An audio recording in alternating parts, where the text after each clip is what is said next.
અત્યારે FI cell કરી રહ્યું છે. એટલે એફઆઈ કે ફોરેન ઇન્સ્ટિટ્યૂટ ઇન્વેસ્ટર્સ અત્યારે આપણે સ્ટોક માર્કેટમાંથી સેલિંગ કરીને બીજે ક્યાંક ઇન્વેસ્ટ કરી રહ્યા છે. એના પાછળના કારણો શું હોઈ શકે? સૌથી પહેલું કારણ એ છે કે આપણા રૂપિયાની કિંમતો ડોલરની સામે ઘટી રહી છે.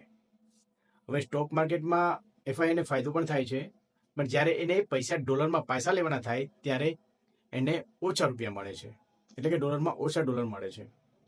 એટલે એને અહીંયા લોસ જાય છે. અને બીજી બાજુ આપણી સરકારે પણ ટેક્સ વધારી દીધો છે. જ્યારે શોર્ટ ટર્મ કેપિટલ ગેઇનમાં ટેક્સ ઓછો હતો અને અત્યારે શોર્ટ ટર્મ કેપિટલ ગેઇનમાં પણ ટેક્સ વધારી દીધો છે અને લોંગ ટર્મ કેપિટલ ગેઇનમાં પણ ટેક્સ વધારી દીધો છે. અને હવે એ ફાઇનલ એવું લાગે છે કે બીજા કોઈ દેશમાં એમને સારી એવી ઓપોર્ચ્યુનિટી મળી રહી છે, ત્યાં તેમને સારા એવા રિટર્ન મળી શકે છે. આપણે એક ઉદાહરણથી સમજીએ. જો હું 5 લાખ રૂપિયા ઇન્વેસ્ટ કરતો હોય નિફ્ટી 50માં, તો મને અંદાજે 95% જેવો ફાયદો થતો હોય.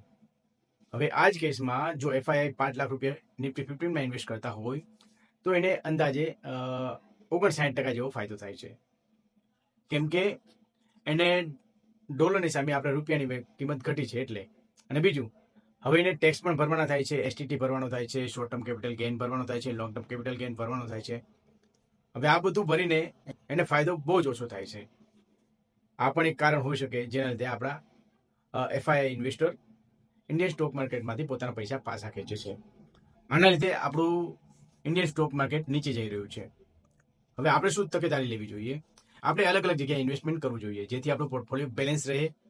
અને અત્યારે એક સારી એવી ઓપોર્ચ્યુનિટી છે કે જ્યાં આપણે સારા એવા સ્ટોક ફાઇન્ડ આઉટ કરીએ, જ્યાં ફંડામેન્ટલ સ્ટ્રોંગ હોય, કંપની સારી હોય, ત્યાં આપણે ઇન્વેસ્ટ કરીએ. જ્યારે માર્કેટ આ કરેક્શન ફેઝમાંથી બહાર નીકળશે ત્યારે આપણને સારો એવો પ્રોફિટ દેખાશે. આ માહિતી સારી લાગી તો વિડીયોને લાઈક કરજો અને આ વિડીયો તમારા ફ્રેન્ડ સાથે શેર પણ કરજો.